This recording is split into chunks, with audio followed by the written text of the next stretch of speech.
l'information sur RTI1. Madame, monsieur, bonjour et bienvenue. Les titres de cette édition. Ouverture solennelle ce 18 septembre de la deuxième session ordinaire de l'année 2025 du Conseil économique, social, environnemental et culturel. Une seconde session pour débattre de grands enjeux pour la Côte d'Ivoire. Dans cette édition également, le compte-rendu des grandes lignes du Conseil des ministres tenu hier sous la présidence du chef de l'État Alassane Ouattara. Le gouvernement ivoirien accentue sa lutte contre la corruption et annonce de nouvelles mesures sociales en faveur des populations ivoiriennes. Et puis pendant ce temps, la France fait face à une nouvelle journée de grève contre l'austérité pour la seconde fois en 8 jours. La colère sociale grogne, souffle contre les mesures budgétaires de 2026 qui pourraient être prises par le gouvernement français. Bienvenue à tous. Ouverture solennelle ce 18 septembre 2025 de la deuxième session ordinaire du CESEC, le Conseil économique, social, environnemental et culturel. Après une pause entamée le 26 juin dernier, le CESEC se fixe de nouveaux objectifs. Une seconde session pour débattre de grands enjeux pour la Côte d'Ivoire. Je vous propose d'écouter un extrait du discours d'ouverture. Mais avant d'ouverture, passons au Conseil des ministres qui s'est tenu hier au palais de la présidence de la République sous la présidence du chef de l'État. Un Conseil des ministres qui adopte un ton encore plus engagé pour sa politique sociale, pour la santé, pour l'emploi en Côte d'Ivoire, pour l'économie solidaire, des projets sociaux et aussi des projets de développement. Un gouvernement citoyen qui resserre aussi les boulons au niveau de la lutte contre la corruption. Suivons ce compte-rendu de Herman Kivet. Palais présidentiel, Conseil des ministres présidé par le chef de l'État, Alassane Ouattara. 25 points abordés pour 18 mesures générales comprenant un projet de loi pour 17 projets de décret, 2 mesures individuelles et 5 communications. En premier, l'adoption par le gouvernement d'un projet de loi qui regroupe un ensemble de mécanismes devant favoriser le développement des PME. Ce projet de loi vise à renforcer le cadre institutionnel de coordination, de financement et de promotion des PME et des ETI. Ce nouveau dispositif introduit une définition harmonisée de la PME et de l'ETI, détermine un ensemble d'avantages spécifiques réservés aux entreprises nationales et étend le contenu local à tous les projets et initiatives soutenus par des financements publics ou des partenariats publics-privés. À noter également que le gouvernement renforce son engagement dans la lutte contre la corruption. Ce décret crée, en remplacement du comité de coordination des actions liées au mécanisme d'examen de l'application de la Convention des Nations Unies contre la corruption, mise en place en 2018, un nouvel organe dénommé Comité de suivi de l'application des conventions, accords et protocoles de prévention et de lutte contre la corruption. Le champ de compétences de ce comité de suivi s'étend à toutes les actions résultant de la mise en œuvre des conventions, accords et protocoles de prévention et de lutte contre la corruption signés et ratifiés par notre pays. Dans le secteur de la santé, l'adoption d'un décret qui réglemente pour la première fois en Côte d'Ivoire les transports sanitaires aériens et maritimes en lien avec le développement croissant des infrastructures y afférentes. Ce décret détermine les caractéristiques techniques des matériels et équipements requis, les compétences et composantes des équipages, ainsi que les modalités de l'habilitation des structures intéressées pour l'exercice des activités de transport médicalisé, terrestre, aérien et maritime. Au titre du ministère de l'Hydraulique, le Conseil a adopté 2 décrets pour le grand bonheur des populations habitant les villes de Boaké et San Pedro. Pour répondre à la demande croissante d'eau potable à Boaké et à San Pedro, le gouvernement a confié à un partenaire privé la réalisation de 2 usines de production d'eau potable à Boaké et à San Pedro.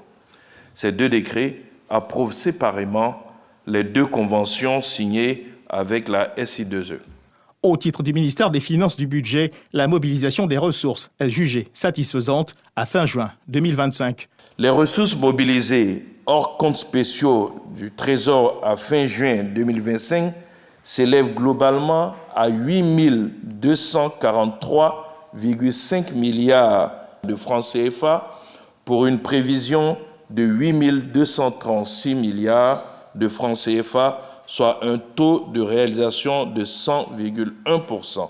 Les efforts de mobilisation des ressources, d'amélioration de la capacité d'absorption des crédits d'investissement et de maîtrise des dépenses de fonctionnement se poursuivent en vue de garantir le respect des engagements du programme économique et financier conclu avec le Fonds monétaire international ainsi que l'atteinte des objectifs d'investissement du Plan national de développement.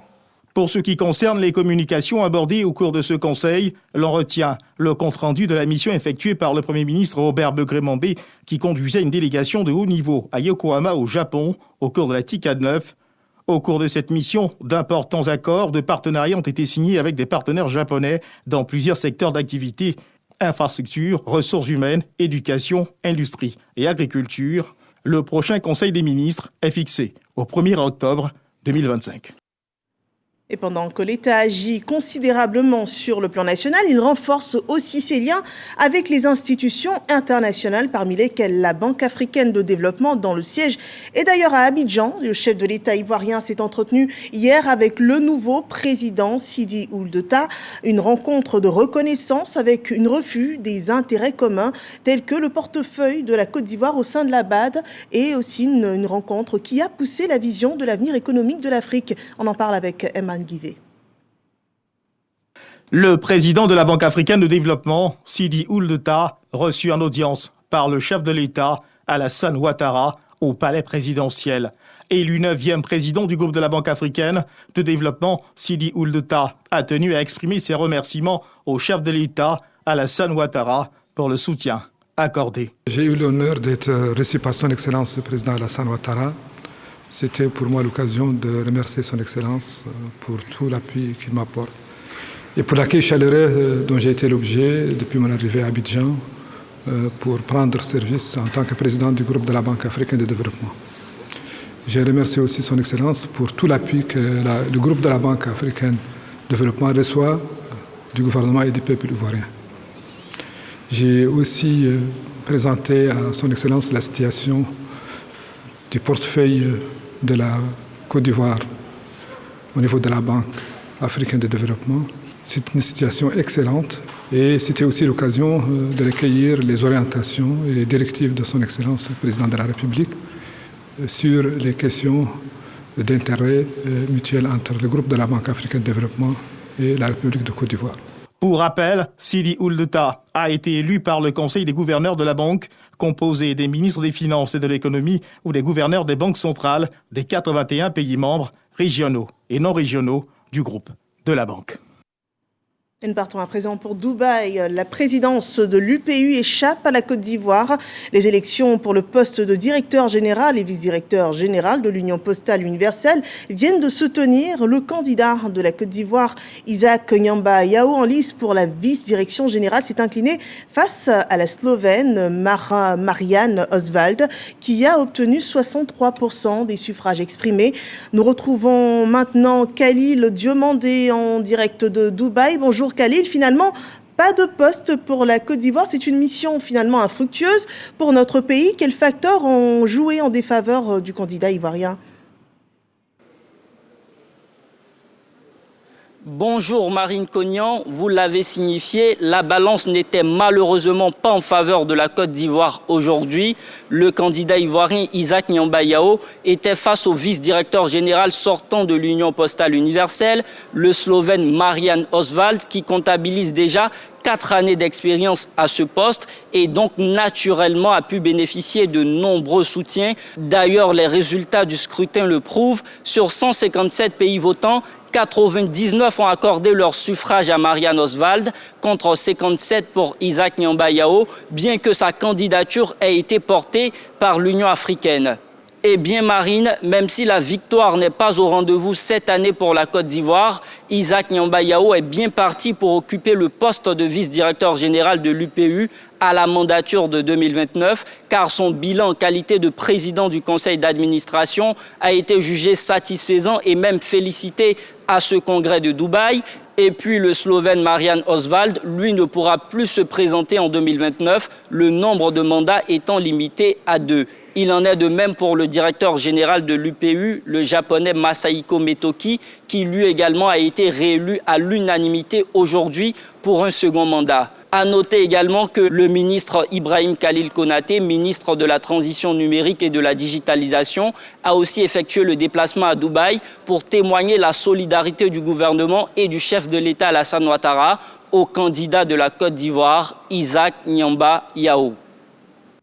Et voilà, les enjeux, c'est parfois quitte ou double. Merci Khalil Diomandé pour toutes ces précisions.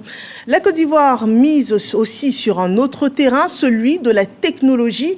Avec le Salon international des inventions, Abidjan sera la capitale mondiale de la créativité du 23 au 25 avril prochain. Un événement qui met en relation l'intelligence artificielle et la propriété intellectuelle. On en parle avec Christian Kouakou, Jean-Marc Djadji et Moussa Traoré. Invention et propriété intellectuelle à l'ère de l'intelligence artificielle IA. Tel est le thème de la 8e édition du Salon international annuel des inventions d'Abidjan. Objectif, sensibiliser le grand public aux missions de l'Organisation africaine de la propriété intellectuelle et analyser les politiques et stratégies. Chaque année, Abidjan Innova ouvre ses portes pour offrir aux inventeurs, chercheurs, entrepreneurs, investisseurs et étudiants une plateforme unique de rencontres, d'échanges et de valorisation des idées nouvelles. Comme innovation majeure, l'on enregistre cette pôle d'exposition, un site web permettant de suivre et d'acquérir des informations sur l'événement et un prix dédié au génie culturel créateur. L'Afrique est appelée à inventer, à protéger ses créations et à offrir au monde les fruits de son génie. Tel est le sens d'Abidjan Innova. Ici, nos inventeurs rencontrent le monde. Nos brevets prennent vie et nos rêves deviennent moteurs de prospérité. L'innovation et la propriété intellectuelle ne peuvent servir de levier stratégique que si nous construisons autour de ces thèmes un véritable écosystème qui permet à chacun d'avoir sa place et qui permet aux créateurs, aux génies de trouver une expression économique, un accompagnement juridique, mais tout ça au service aussi du développement économique. Le Salon international annuel des inventions d'Abidjan se veut un meilleur cadre pour faire connaître les inventions nationales et internationales. 17 États membres francophones et la Guinée-Bissau sont attendus. Et nous revenons à l'actualité ici en Côte d'Ivoire avec l'ouverture ce jeudi de la session ordinaire de l'année 2025 du Conseil économique, social, environnemental et culturel CESEC. Une nouvelle session pour de nouveaux enjeux et de nouveaux défis. Je vous propose de suivre un extrait du discours d'ouverture. Notre institution se sent-elle particulièrement honorée d'accueillir en cette cérémonie inaugurale d'éminentes et distinguées personnalités dont le vif intérêt pour nos travaux nous réjouit tout particulièrement. Je voudrais à cet égard saluer la présence à nos côtés de M. Gilbert Kafana Kone, Amanda Mankandia Kamisoko Kamara, président du Sénat, et à M. Adama Bictogo, président de l'Assemblée nationale, qu'il vous plaise de traduire à son Excellence, Monsieur le Président de la République, nos vifs remerciements, notre soutien et notre engagement à contribuer, dans le cadre des devoirs de nos charges, à la réalisation de sa très haute vision pour la Côte d'Ivoire. À travers les réformes engagées, les grands chantiers ouverts et sa très haute ambition pour une Côte d'Ivoire moderne, solidaire et prospère, le président de la République trace un cap clair. Aussi, nous, membres du Conseil économique, social, environnemental et culturel, restons pleinement mobilisés pour accompagner cette dynamique avec les outils qui sont les nôtres, c'est-à-dire l'analyse, la concertation et la proposition. Je voudrais également saluer avec un intérêt tout particulier la présence de M. Marcelino Orondo Edou, président du Conseil national pour le développement économique et social de la Guinée équatoriale, notre invité spécial. Votre participation à cette cérémonie marque un tournant symbolique et promoteur dans les relations de coopération entre nos deux conseils. Nous nourrissons l'espoir qu'elle contribue à la coopération dynamique, soutenue et fructueuse d'un partenariat plus actif entre la Côte d'Ivoire et la Guinée équatoriale à travers nos institutions respectives.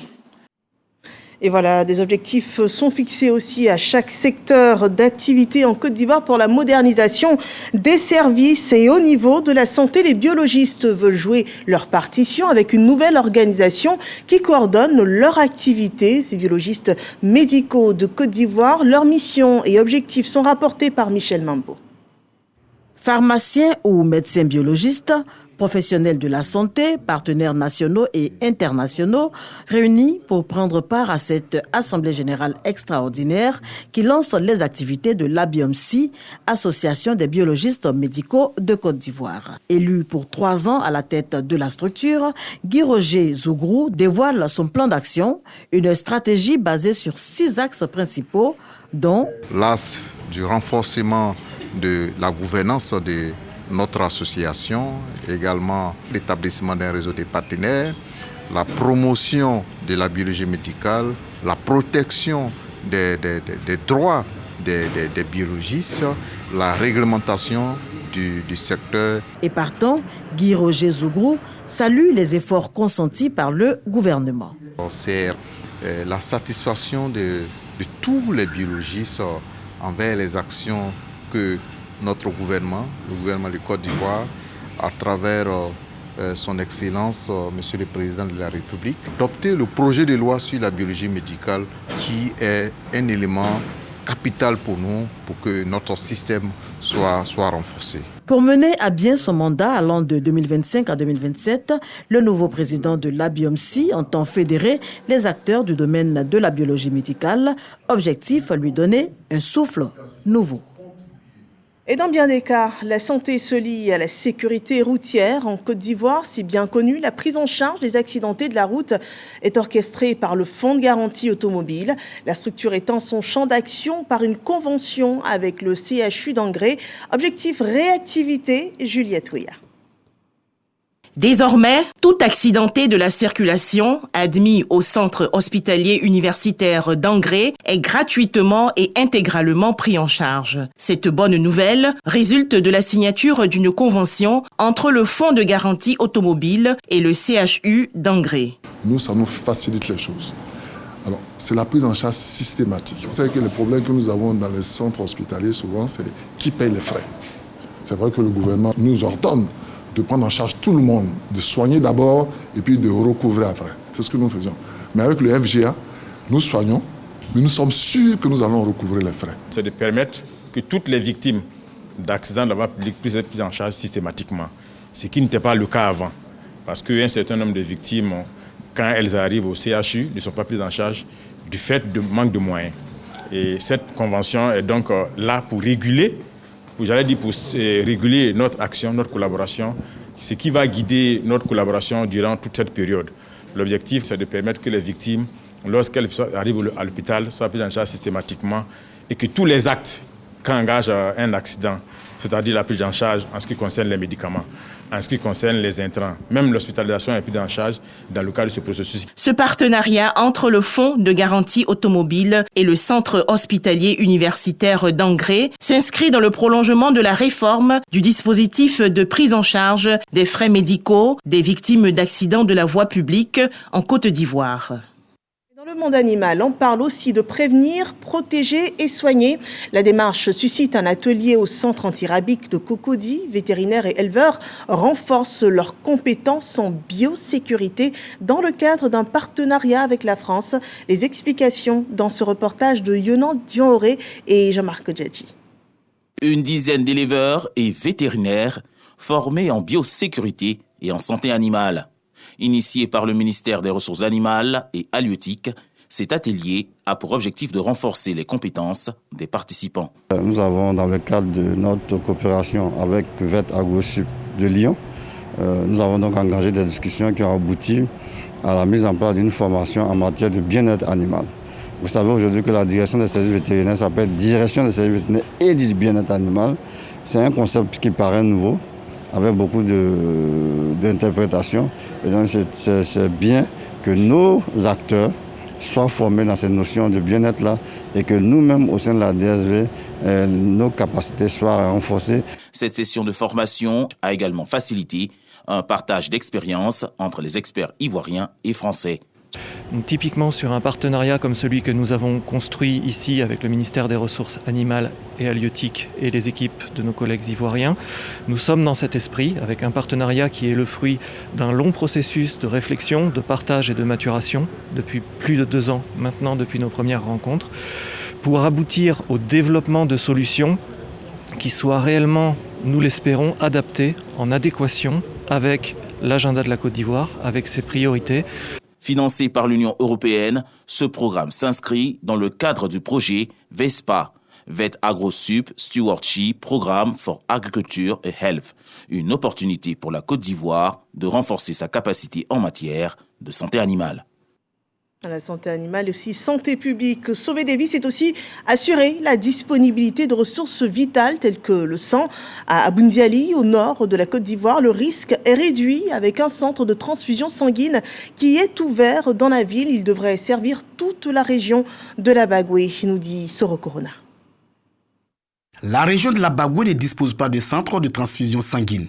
Les structures sanitaires de la région sont obligées de se ravitailler en sang et produits sanguins à Korogo et au Djéné, toutes choses qui occasionnent souvent des décès. On aura tous les groupes sanguins et aussi les produits dérivés du sang. Donc vraiment, c'est un ouf de soulagement pour nos enfants qui étaient anémiés, pour les femmes qui avaient les hémorragies. Dans 6 mois, un centre de transfusion sanguine avec des équipements de dernière génération pour traiter le sang sur place sortira de terre à l'hôpital général de Boundiali. Les travaux sont lancés à la joie des populations. Ce centre vient donc répondre à un besoin vital, sauver des vies, protéger nos familles et assurer à chacun une meilleure chance de survie en cas d'urgence. Le représentant du ministre de la Santé annonce la construction des centres dans toutes les régions et grands départements du pays. Pour Soro Gona, la construction de ces nouveaux centres de transfusion sanguine cadre avec la mise en œuvre de la politique nationale de la santé publique. Ces efforts traduisent une vision claire, celle d'un maillage national, mais un maillage harmonieux et équitable, capable de garantir à chaque citoyen un accès rapide, sûr et de qualité aux produits sanguins. La ministre maire de Boundiali, Maria Toukone, s'est réjouie de la construction de ce centre qui vient améliorer la qualité des soins. Il s'agit d'un service de solidarité marqué d'un sens de réciprocité. Réciprocité parce que donner du sang aux autres pour sauver des vies, mais également recevoir du sang des autres pour sauver des vies. Le lancement officiel des travaux, l'explication du plan et des équipements, une opération don de sang, la récompense des meilleurs donneurs, des meilleures entreprises et organisations de donneurs de sang de Boundiali ont meublé cette cérémonie. Et partons sur le registre à présent de l'insertion des jeunes avec un nombre 1450. C'est le nombre de jeunes formés dans toute la région de l'Indénié et du Hablin. En fin de formation, ils reçoivent leur attestation de stage, un tremplin vers le monde professionnel, nous dit Herman Guivet et Herman Yamia. Ils sont venus nombreux avec fierté et émotion. Ces jeunes, âgés de 16 à 40 ans, ont franchi une étape déterminante dans leur parcours vers l'emploi. Après un mois de stage d'immersion professionnelle dans des structures publiques et privées de la région de l'Indénié-du-Hablin, ils reçoivent leur attestation de fin de stage. Pendant plusieurs semaines, nous avons eu l'occasion de découvrir le fonctionnement des services publics, de nous initier au travail en équipe et de développer des qualités telles que la discipline, la ponctualité et le sens des responsabilités. Cette initiative est portée par le ministère de la Promotion de la Jeunesse et de l'Emploi des Jeunes à travers l'Agence Emploi Jeunes dans le cadre de sa politique d'insertion socio-professionnelle des jeunes sur tout le territoire national. Ce programme permet d'occuper sainement les élèves et étudiants durant les vacances scolaires et universitaires, de les familiariser avec le milieu professionnel durant un mois. Cette opération a mobilisé plusieurs dizaines d'entreprises locales, convaincues que l'inclusion des jeunes est un levier de développement. En acceptant de conduire ces différents stages, nous étions conscients de nous mettre au service de l'État de Côte d'Ivoire. Ce programme rencontre donc notre adhésion quand on sait que l'oisiveté est la mère de tous les vices. Pendant 4 semaines, ces 1450 stagiaires ont été répartis dans plusieurs dizaines d'entreprises locales, aussi bien dans le secteur public que privé. Objectif, leur offrir une expérience concrète du monde du travail et leur permettre de mieux se positionner sur le marché de l'emploi. Une attestation en main, mais surtout des compétences, de la confiance et une meilleure vision de l'avenir. Pour ces jeunes de l'Indéné Guablin, le chemin vers l'autonomisation est désormais engagé. Voilà, la jeunesse de Côte d'Ivoire incarne l'avenir du pays et l'ouverture de nouvelles salles de classe change aussi la vision des enfants de Bogué dans le département de Daloa. L'école primaire de ce village vient d'être renforcée par un bâtiment neuf de 3 classes offert par la coopérative Tumtumda, un don qui offre de meilleures conditions d'apprentissage à ses élèves selon ce reportage de Astou Soro et Yafolo de Zana. À Dobois, village de la sous-préfecture de Bogué, finit les temps où les élèves s'entassaient dans les salles de classe surpeuplées. Ce village vient d'être doté d'un nouveau bâtiment de 3 salles de classe, une œuvre sociale portée par la coopérative agricole Tumtumda du Haut-Sassandra de Daloa. Un geste qui illustre l'importance de la collaboration entre l'État, les coopératives agricoles, les partenaires au développement et les communautés locales. Nous faisons du café cacao et Dobois fait partie de nos sections. Et en fonction de la livraison de chaque section, chaque année nous intervenons dans les différents villages. Voilà pourquoi cette année nous sommes venus à Dobois. En tant que village bénéficiaire de cette œuvre, nous ne pouvons être que contents. L'entretien du bâtiment est important pour sa pérennité. J'invite les enseignants et toute la population à en prendre soin. Le sous-préfet de Bogué, Jean-Paul Akou, a rappelé que l'initiative cadre avec les grandes orientations nationales en matière d'éducation et de développement durable. La coopérative Tumtumda, qui n'est pas à sa dernière œuvre, voilà, depuis plusieurs années, elle œuvre à travers la sous-préfecture pour apporter des réponses concrètes aux besoins des populations. J'encourage les uns et les autres à pouvoir imiter ces pas de la coopérative, à apporter, à créer une solidarité agissante autour de l'école qui est un outil de développement. Cette cérémonie a été également marquée par la remise de kits scolaires et de tenues aux enfants du village. Une action hautement symbolique qui vise à soulager les familles et à encourager la scolarisation de tous les enfants. L'actualité d'ailleurs, vue de Côte d'Ivoire, nous partons en République démocratique du Congo où la pétition lancée par des députés contre 5 membres du bureau de l'Assemblée nationale a été jugée recevable lors d'une session en plénière hier. Le document signé par 262 députés sur les 250 requis est soumis dès ce jeudi à l'examen d'une commission spéciale temporaire. Un examen de profondeur. Cette commission a 3 jours pour interroger les membres du bureau visés par ces pétitions ainsi que les représentants des pétitionnaires appelés à présenter les greffes retenues contre eux. Les conclusions seront ensuite présentées aux députés de la RDC. Et l'actualité en France, paralysée ce jeudi, une semaine après une première mobilisation baptisée Bloquons tout, syndicats, professions en colère et mouvements citoyens dans les rues pour faire entendre leurs contestations contre les pistes avancées par le gouvernement pour le budget 2026. Écoles et transports sont perturbés cette journée. Des cortèges massifs estimés à 900 000 personnes dans toute la France, selon les autorités pour cette journée d'action syndicale. Et c'est le dernier mot de cette édition d'Information. Merci de nous avoir suivis. Ce journal est en replay sur rtiplay.ci. Bon après-midi sur RTI 1. Et l'info continue à 20h, la grande édition avec Marie-Laure Goran. Retrouvez demain Hamza Diaby et je vous donne rendez-vous lundi pour d'autres informations d'ici et du monde.